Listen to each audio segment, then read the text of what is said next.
You are about to embark on the wonderful adventure of scuba diving. You will be given the means to enjoy Earth's last frontier, the underwater world. Before you begin your adventure, there are risks you must be aware of and understand. Be aware that water is not a human's natural environment. Anytime you enter the water to scuba dive, there is the risk of an accident that may include injury or even death. At first, you will need to listen to and learn from your instructor, who will teach you how to be a scuba diver. But the very essence of the course is to make you independent, so the responsibility for your well-being depends on you.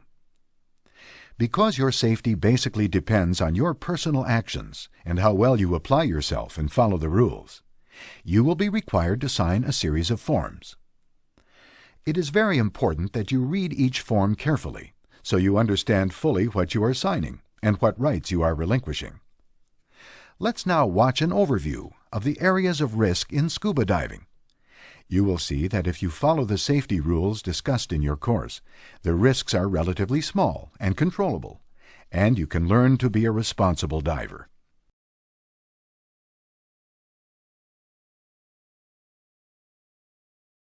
Anyone who is interested in diving, has good physical and mental health, and is comfortable in the water, can learn to scuba dive.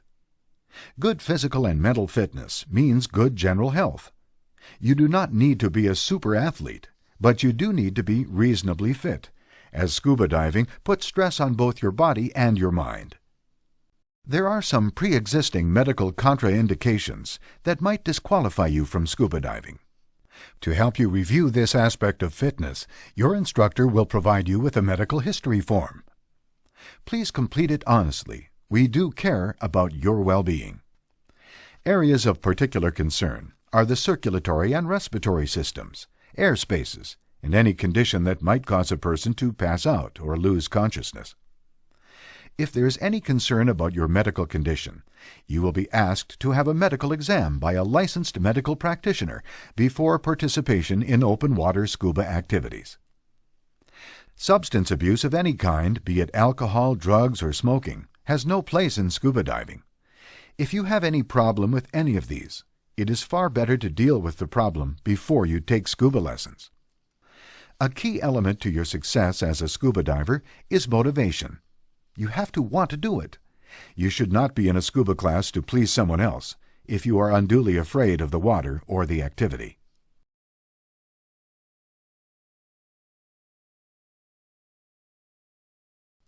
With good physical and mental fitness, you are now ready to proceed to the water aspects of scuba diving. To be a scuba diver, you need to be comfortable in the water and able to swim, but you do not need to be a great swimmer. You will be learning a whole new aquatic activity called scuba skills. There will always be some risk to scuba diving, but by being knowledgeable of that risk, you can reduce it.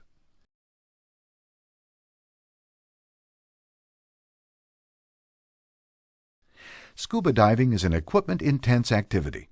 Without special equipment, we could not see, breathe, or move underwater. Proper, complete dive equipment that fits and is adjusted for you is essential to comfortable, efficient scuba diving. Misuse of diving equipment is the main concern, as malfunction rarely causes accidents. Manufacturers supply warning labels about proper use and care of equipment and the importance of proper training to prevent misuse.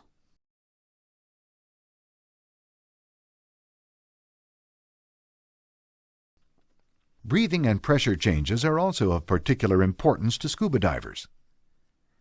Because water weighs a great deal more than air, pressure increases rapidly as you go down and must be equalized. Your diving equipment and the skills you learn in class will prepare you to handle these pressure changes. Obviously, it is very important to have enough air to breathe underwater. Running out of air is usually a result of human error and puts a diver at great risk. Because the air you breathe is compressed, and the pressure changes quickly as you go down and up, you will learn to breathe all the time, and to equalize pressure in your body's air spaces, which includes the ears and sinuses.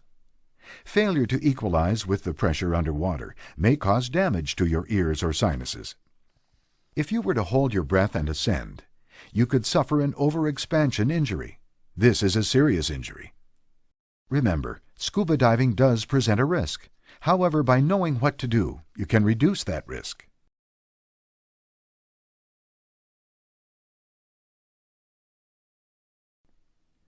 Buoyancy control is a primary skill of scuba diving. Proper use of a well-fitting buoyancy compensator, or BC, makes diving safer, easier, more comfortable, and more enjoyable. Much of your training in your scuba course will focus on learning to use buoyancy control to your advantage while underwater. But buoyancy control is also important on the surface. Keeping your BC inflated on the surface allows you to rest easily.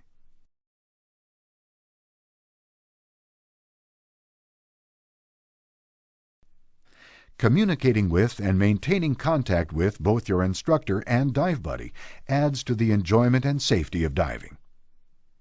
This includes following instructions and the safe rules of diving, while keeping your instructor informed of your special needs and concerns. An equally important responsibility as a diver is to not leave your dive buddy during any diving activity.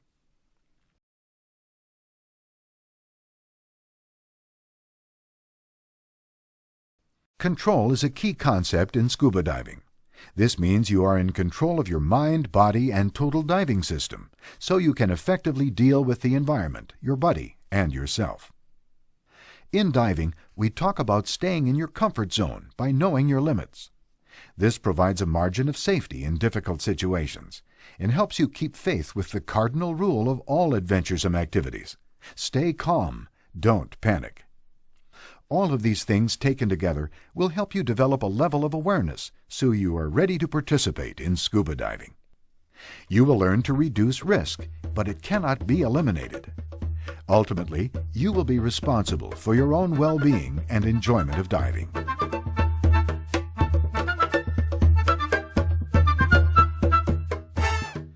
Because you have been informed of many of the risks of scuba diving, you can now go through the details of completing the necessary forms in which you acknowledge this information. You can then begin your diving course and your exploration of the underwater world.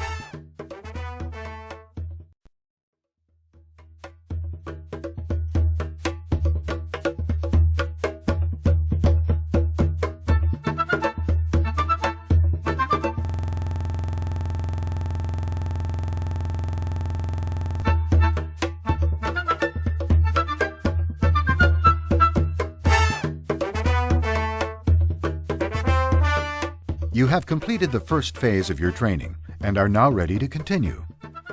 Before you expand your open water training, we need to once again review some of the risks as they apply to scuba diving in the open water. Anytime you enter the water to dive, there is the risk of an accident that may include injury or even death. This risk requires that you be very conscious of your responsibility to follow instructions and remain in close contact with your instructor during supervised activities.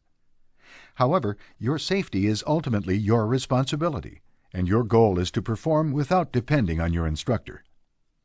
Since the nature of some open water skills requires the instructor to give direct attention to one student at a time, there will be moments when you're out of the instructor's vision. As always, it is your responsibility to maintain contact at all times. Also, the instructor can only judge you by your performance. It is your responsibility to say how you feel. Let the instructor know if you're cold, sick, overheated, or tired. You should not participate if you don't feel well, and you should never say you're satisfied with your performance if you aren't. This video will show areas of risk in the open water, so you have a clear understanding of your responsibilities prior to signing the required forms.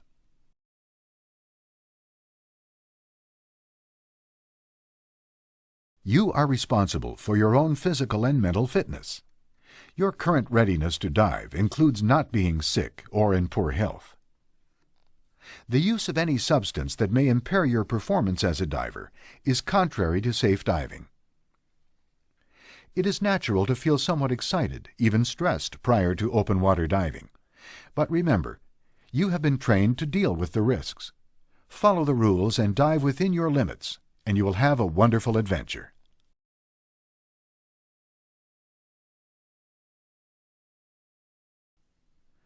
As your comfort and skills in the water now include scuba, you are now ready to further develop that same level of comfort with your scuba skills in open water.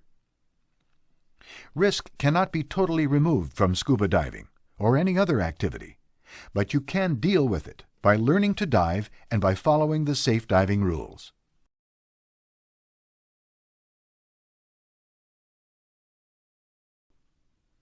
Scuba diving is a blend of the person, the skills, and the equipment. You need a proper, complete total diving system that fits and is adjusted for you. Purchasing a total diving system that is best for you will improve your safety and enjoyment of diving. One last but important part of diving is learning to take proper care of your total diving system after every dive to prevent the risk of injury from equipment problems or failure.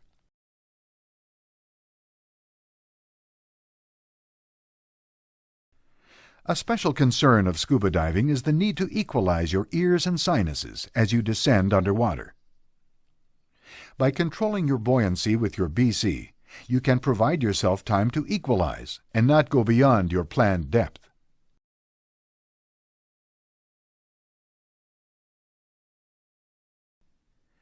Breathing with scuba is best done in a slow, deep, relaxed manner. Breathe continuously and do not hold your breath. Swimming in a steady, slow, easy manner with neutral buoyancy will make you a more efficient diver.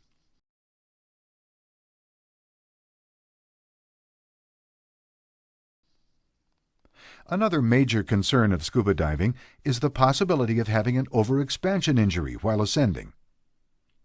By relaxing and breathing as you control your buoyancy, you can perform a slow and easy ascent. You need to look up, reach up, and proceed with care as you approach the surface. Otherwise, you might hit something, such as a boat, on the way up. Once on the surface, make your presence known to boaters.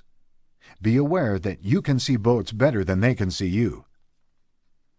Your understanding, your equipment, and your skills all help reduce the risks of diving.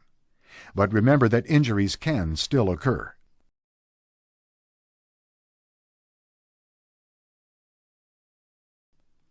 One concern about temperature is that you might overheat on the surface while you are putting on your dive gear.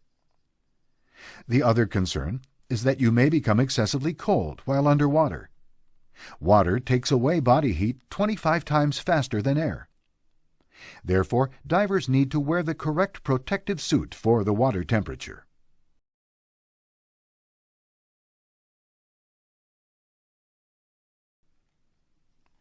Decompression sickness is a problem that can occur even if you follow all the rules. This is something you need to know and understand. Time underwater is based on decompression needs, air consumption, and comfort. You need to plan your dive and monitor your air supply to avoid running out of air. An out-of-air situation could lead to panic and drowning.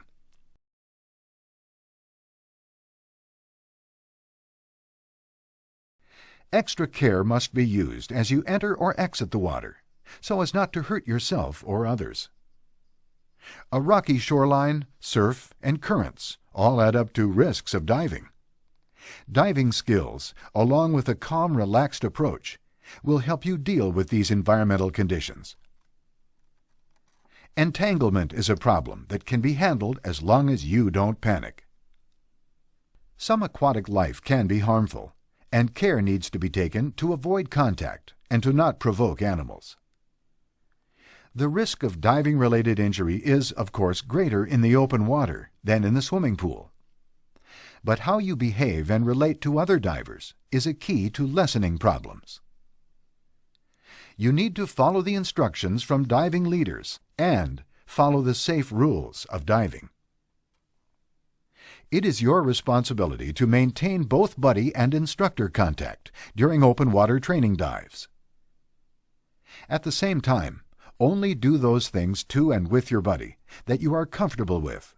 You need to stay within your comfort zone.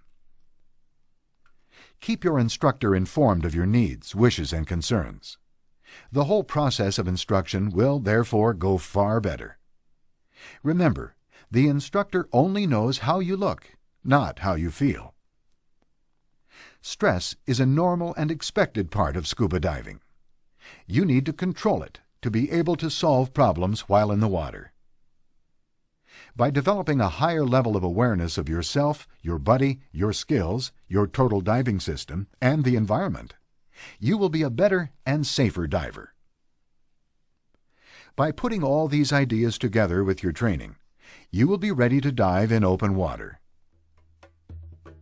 Risk is a part of life. Activities that add adventure to our lives also add risks. Yet most recreational divers enjoy scuba diving without ever having an injury. At the same time, no one can guarantee that you will never have an accident.